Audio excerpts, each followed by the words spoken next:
Okay, thank you for the time. In this session, we're going to talk about, the many startups are trying to expand their businesses globally or regionally, but many of them will face the failure or challenges or many things to do. So it's quite interesting to hear how the global startups are doing and then trying to expand their market when they started the global expansion or business expansion. So that's why we have today we'd like to hear from the two awesome speakers. One from the I don't know how to say it, it's India / Amsterdam, and then one more speaker from Tokyo. So first of all, let me ask the Miki-san to make a brief introduction about what you're doing and who you are. Great. Thank you, Keita-san. Hello, this is Miki. I'm an experienced architect manager at Accenture, and I have over 17 years of experience in the digital advertising and digital marketing industry, most of which has been spent expanding the business of international or inbound and outbound clients. I also have done analyzing clients' business problems, identifying issues, developing strategies, creating solutions, and executing ideas. Recent years, I've also been helping companies establish new companies, acquire companies, and expand overseas business, mainly in Asia. Okay, great. Thank you very much. So next up, Mr. KK Sharma. His company is now the headquarters in Amsterdam, but he's speaking today from his home turf of India, right? Yeah. So Sharma, can you make a brief introduction about what you're doing and who you are? Yeah, thank you so much for inviting to this session. My name is KK Sharma. I'm the co-founder and CEO of BRIDGE. I come from India. I grew up, born there, and did my education in India, but then been living and working in Southeast Asia for over a decade now, where I was actually helping companies to, especially UK and European companies, to expand their business in Southeast Asia, Hong Kong, Australia, and New Zealand market. For about 3.5 years ago, I moved to Netherlands from Singapore, where I co-founded BRIDGE with one of my partners, Nathaniel Acton, and the company is backed by Anora Media Holding, which is also headquartered in Netherlands and Amsterdam. But in terms of my overall career, I've been actually working and doing business in Asia market mostly, and that's where more into the international business side, expanding the operations and the setup of the companies in Southeast Asia markets. And that's what we'll be discussing today as well, for the different companies who are actually hearing it, who wants to expand into these markets, and what will be the challenges and all, and how we can actually kind of overcome them, and why they should actually expand in Asia businesses. Thank you. Great, thank you very much. So your company's name, BRIDGE, sounds like a very scientific, or I don't know how to say that. It's a very scientific approach to the business or something. So can you a little bit more about? Can you tell us a little bit more about what's your business right now? Yeah, sure. So definitely. So BRIDGE is a Netherlands-based transparent digital media solution and consultancy company. And you're right, actually, when you say that more into the technology side. So what our company does, we actually plan, organize, create, and optimize advertising campaigns and media campaigns for our brands to help them to connect to their end consumer. But I think the BRIDGE actually very unique because we use data-led and machine-led approach, machine learning-led approach to connect the consumer at the right place, at the right device, and at a different location, actually using automation of advertising or using programmatic advertising platforms, for example. For BidMath, as I mentioned, founded in 2019, but I think our focus was primarily into Asia businesses. So we established our headquarters in Asia Pacific headquarters in Bangkok, which is our regional hub as well. And then we have offices in Ho Chi Minh City, Tokyo, Hong Kong, and India is our data science hub office in Hyderabad. So yeah, when we talk about like we run the online media campaigns for our brands, it can be video advertising, display, audio, digital out of home, native advertising as well. So that is one part of our business. But we definitely, another part is the consultancy part. So we help brands to evaluate and choose the right technology and tools which can actually help them to solve their business challenges and objective.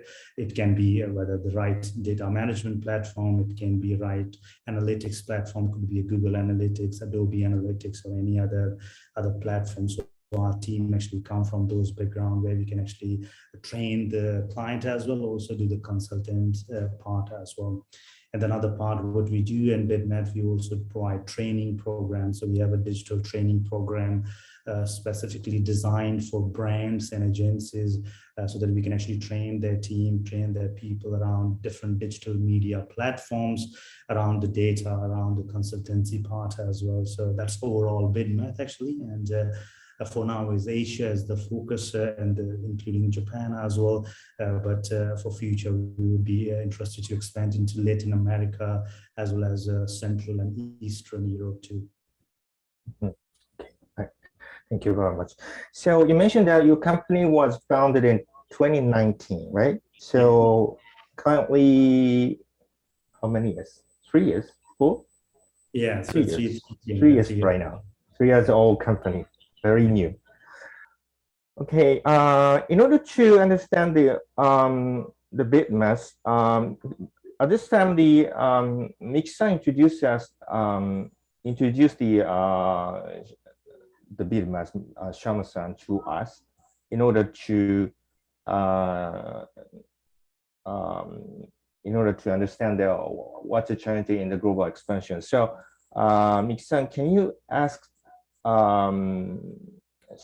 make a brief introduction about the BidMath and how do you get to know Shama-san? Yeah. So BidMath expanded their business to the Southeast Asia recently, and we've been working together in Thailand and the Vietnam market together in the digital advertising or the digital marketing field. So we co-work to challenge the client's business objective together. So as a business partner, we have worked together in those Southeast Asian countries. That's why we know. Right.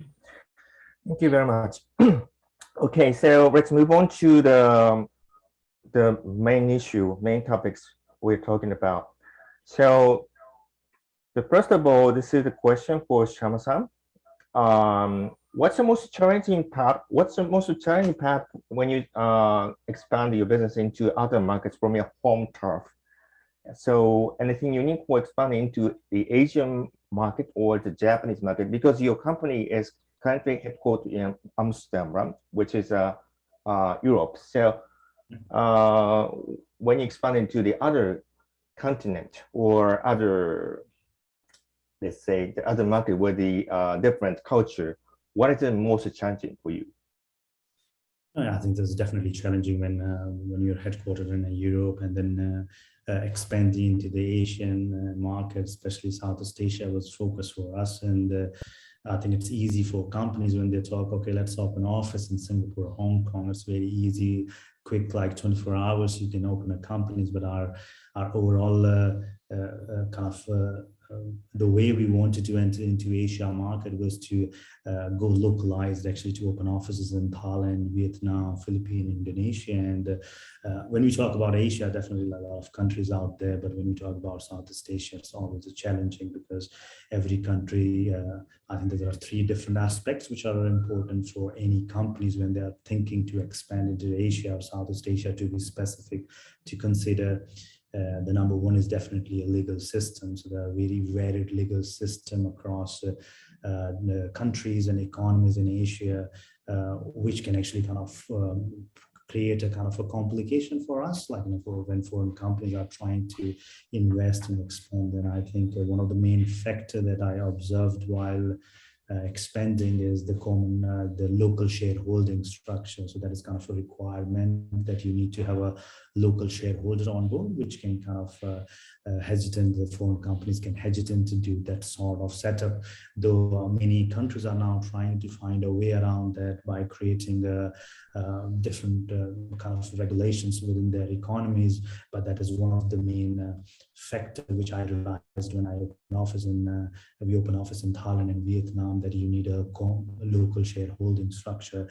But then I think there's also other challenges which can fall under legal system, is that compromise on the intellectual property and also your proprietary technology when you're setting up your offices in these countries. So definitely varied legal system is one of the biggest challenge. And I think to overcome this, I would always recommend that there should be a proper legal team and the council team working together, or maybe hire someone locally, the legal team, which can actually guide you and help you to set up the companies and kind of advise you what are the different structure that you need to follow and put in place before opening up a company or set up operation. And then I think the second aspect is definitely to talk here is the unique business culture as compared to the West.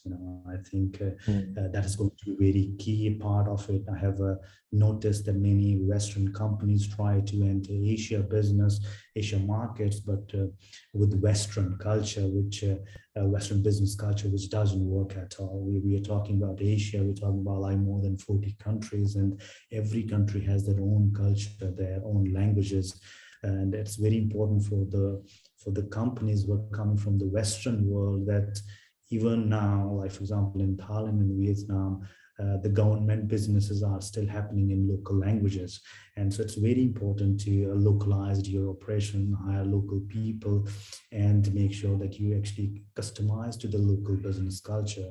What we found out when we entered into the market, that the Southeast Asia kind of business culture is more hierarchical, where people work in the group rather than the individual autonomy as compared to in the Western world. So these sort of factors are very important when you're actually launching your operation or expanding into Asia business. Make sure that you take it right and do it right way. And I think another factor which we realized also, like not apply to all the Asian economies, but that there are still many economies in Asia where financial regulation and enforcement is not really as per what is in Western countries. So it can actually kind of create a risk for them, and financial risk, or those are sort of stuff for the Western companies when they are actually trying to enter into these markets. Especially again, the same solution applies here, that you should have the local legal and auditors companies helping you and assisting you to understand the laws and the structure of the local economies before you actually enter and expand your business. Then there are many other challenges which can come around different currencies, right? So currency fluctuation is a big part also in these markets, which can also impact your businesses. But I think these are the 3 important aspects that I would say: varied legal system, different business culture, and definitely different enforcement and financial regulations out there.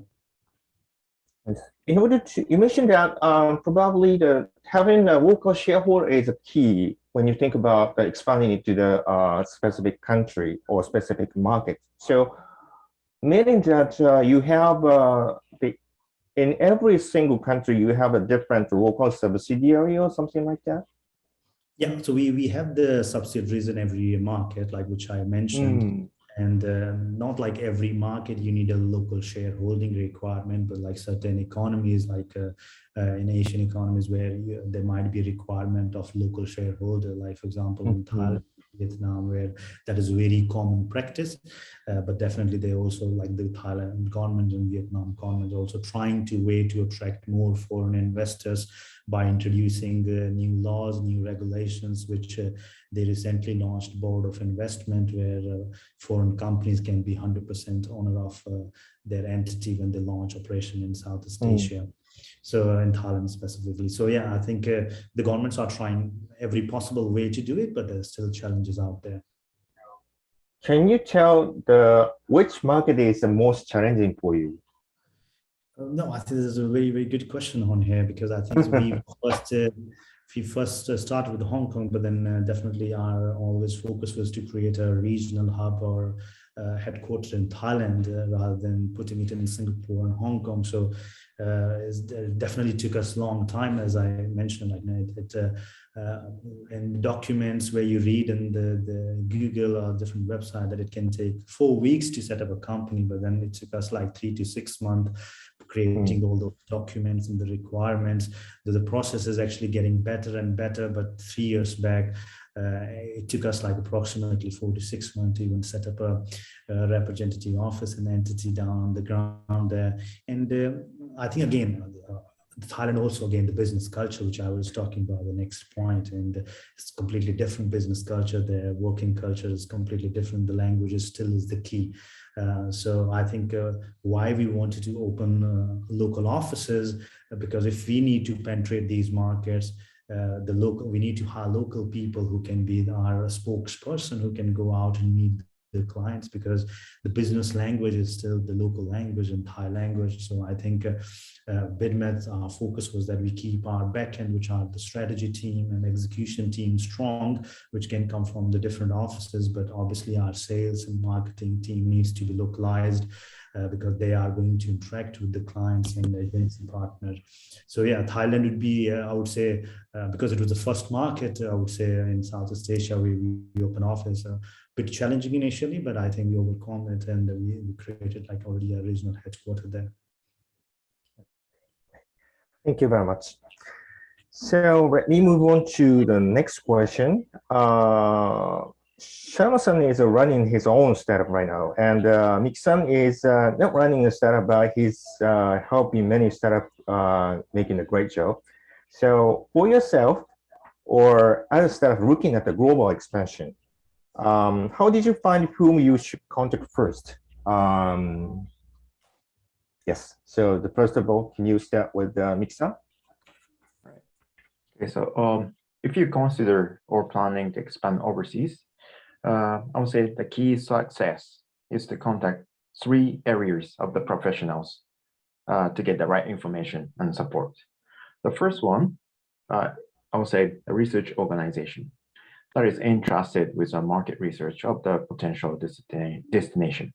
So you will need to find a company that can conduct market research and analysis for each countries and region, and actually conduct local in-store research, visit in the real or visit the potential clients before you enter the market.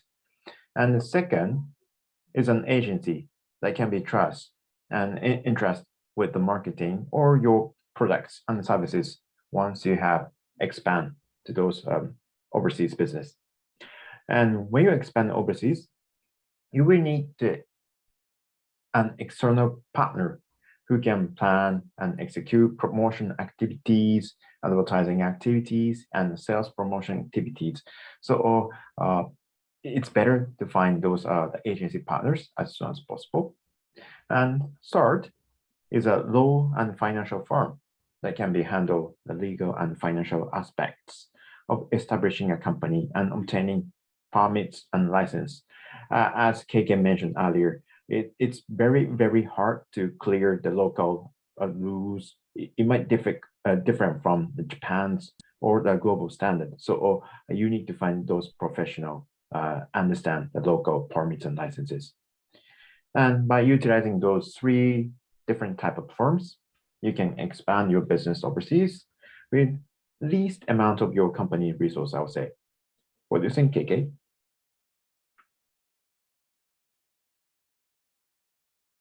Sorry, I was on mute. I completely agree with the Miki-san on here, especially the research and the marketing research company and the legal team. That's really important. Financial part is really important for us to kind of sort out. And as mentioned, that you don't want to enter these companies with a heavy investment to start with. I think if you do your homework well, you can do the right things there. And from BidMeth point of view, I think what are the 3 things or 4 things that we did right before entering into Southeast Asia, and which obviously would be good for other companies who are hearing here and who are thinking to expand the business into Asia market. As first is definitely doing the research, which can be you do the SWOT analysis for BidMeth. We needed to make sure that when we're entering into the market, are we doing the right thing? How many competitors are there? What are our own strengths and what are the opportunities out there?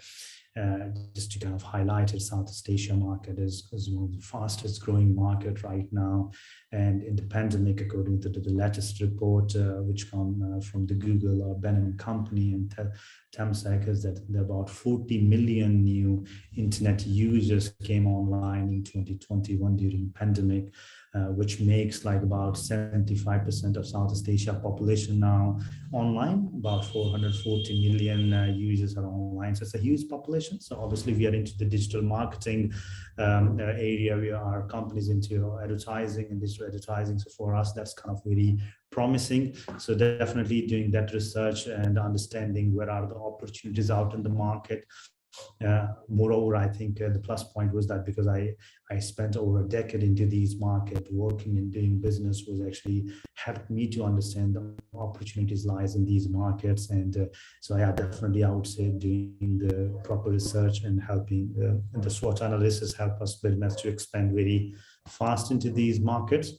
And I think this second thing, as Miki-san mentioned, the legal counsel, and it's a very, very important part when because as I mentioned before as well, you're talking about a lot of companies a lot of countries actually in Asia where you want to enter and very legal system. So you definitely need a local legal counsel.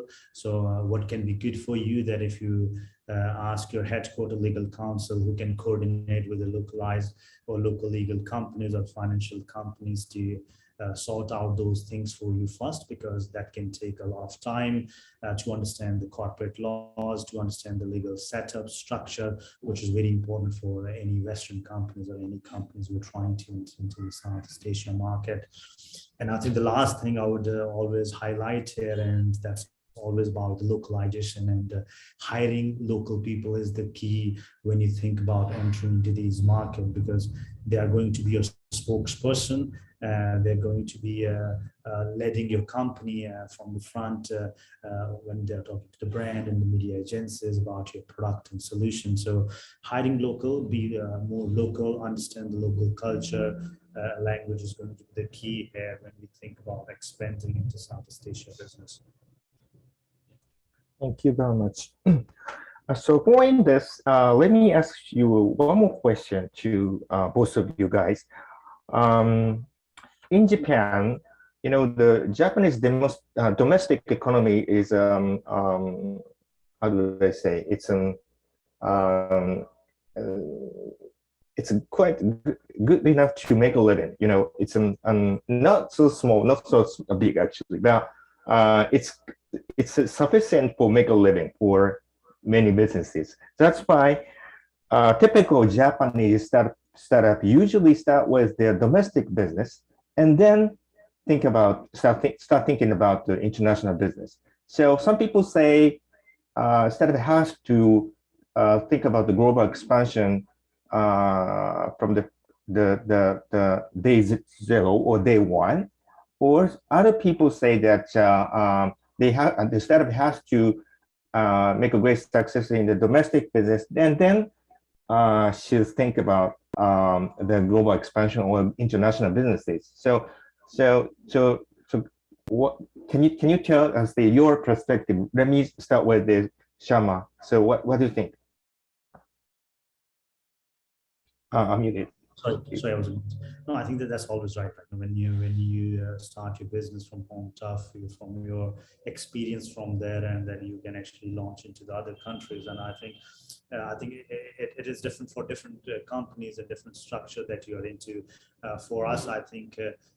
As I mentioned, that the companies backed by Anora Group Holding, they have the subsidiaries for the European market and the other US market. And the launching of BidMath was kind of primary focus was going into the growing market and the growing economies. And I think our focus was large internet population, because that's where we can grow faster our internet business. So yeah, it's always a challenging. Definitely you have a homework done in your home tough, you know your product and solution well.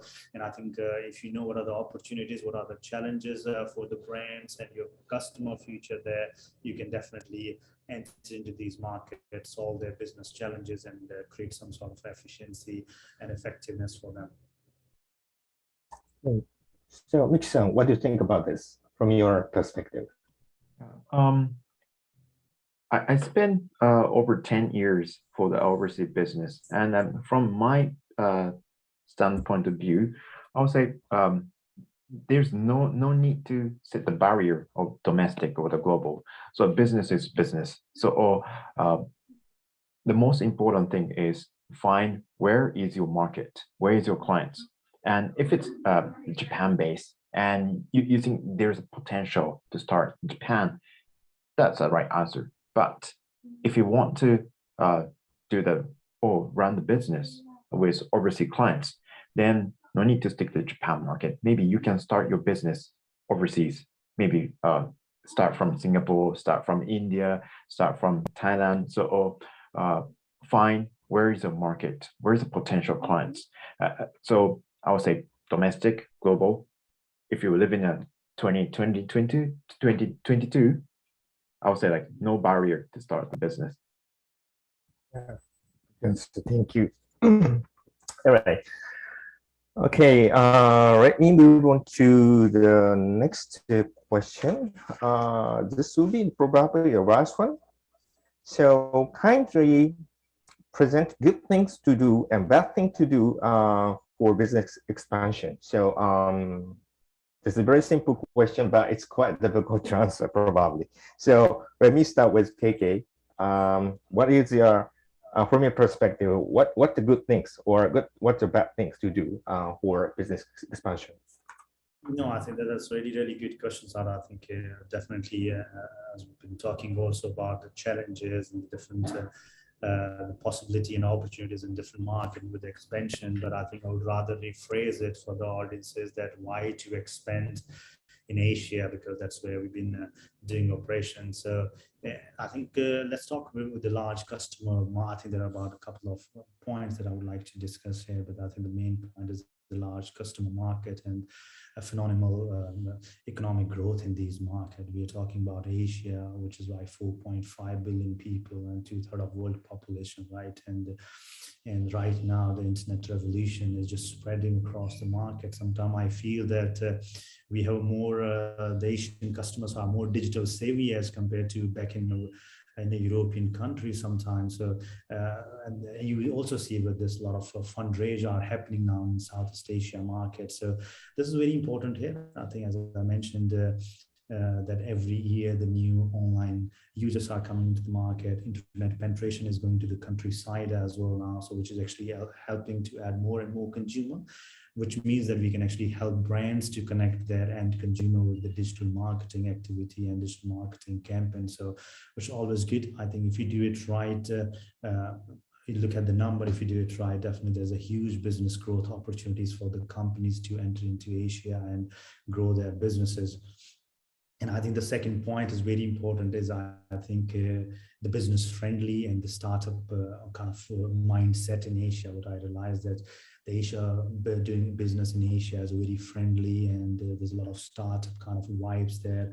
I think there's kind of like a competition going around these countries in Asia, that which one is going to be the next Silicon Valley, whether it's going to be the Singapore, Ho Chi Minh City, Kuala Lumpur, or Bangkok, because every country now is trying to attract foreign investors to come and put their base on these kind of economies, because there's opportunities. They're kind of like now strengthening the regulations as well, making the good laws, even the friendly laws as well. I think that's very important. And what I found really interesting, that if you're expanding into Asia market, a really good thing that these countries and economies are doing with the corporate tax relief, or could be a double taxation treaties, or could be a very interesting laws for the foreigners to work and live in these countries, so that the economies can grow together. I think it's helping both sides together, like whether the Western countries are coming and expanding their business in Asian economies, and Asian economies are getting benefit with it. And I think that's going to be a very important part here. So I think these are the two important things I would say is important. I would say why you should expand into the market, considering the large customer base and the really kind of friendly and the startup kind of environment into these countries. Thank you very much. Miki-san, same question to you. So what is the good things to do? What is the bad things to do? Okay. When it comes to advice for the overseas expansion, I'll pick these three. The one, have the courage to write off your business plan. So don't stick to the initial plan, but be flexible and change according to the situation. So if you stick to your original plan, maybe it's not gonna fit when you start the business overseas. So be flexible, adjust, and do it together with running a business and adjustment. That's the first thing. And the two, I would say, once you made the decision, don't delay, but do what you can as fast up as you can. And if possible, maybe move fast at the speed of light. I would say in Japanese, bakusoku. So normally a Japanese company prepare too much. So preparation time and trying to find the best way, but it might not be the best way. So once you decide, try it, do it, then you find the right solution. So don't think too much, don't prepare too much, but try first. Small try. Once you get the success, you can expand. So do it fast as you can. And three, I'll say, don't push Japanese quality, but localize it. So high quality is sometimes too much due to the cost or the time. And think what you can at 80% of quality, but the lower cost or the shorter preparation time to fit the local market demand. That's from my experience. So high quality, high stats, those are specs. Maybe good, but the majority of the market, maybe no need that much high quality or high spec. So trying to adjust for the local market demand. And last but not least, enjoy the challenge. Great work. Thank you very much. So lastly, we'll still have some more minutes remaining for this session. So if you want to give our audience some promotional message from your business, yeah, actually the Shama Kiki is also running your business over here in Japan. So do you have any promotional message to our audience? No, definitely. Yeah. Thank you so much, first of all, for an opportunity to interact with the audiences. And definitely, as Miki-san mentions, when we more Japanese audiences, we have already established our entity in Japan, and we're excited to enter the market. And definitely, I think the vice versa, like many Japanese companies who are trying to enter into Southeast Asia markets or other Asian economies, it's definitely a big opportunities for them. It's a huge market out there, as Miki-san and I discussed about it. Like there could be a challenges, but in terms of opportunity, it's a promising opportunities there, and we're looking forward to expanding and growing our business across Asia Pacific, including Japan as well. Okay, thank you very much. So, Miki-san, same to you. Your company is looking forward to working with the Japanese startup, looking at the global expansion as well? Yes, correct, Ikeda-san. So the Accenture is providing supporting for any, not only the startups, but any company wants to expand their business overseas. So we provide like research, analysis, or the find the potential partners in overseas, or try small start at the testimonial market, so we can find those the support. And we also have lots of partners for the legal, the financial issues in many countries. So if you need a business looking for expand overseas, we are the right partner to support your business. Okay, thank you very much. Thank you very much for the time. So let me conclude this session. So let me give a round of applause to both gentlemen. Thank you very much.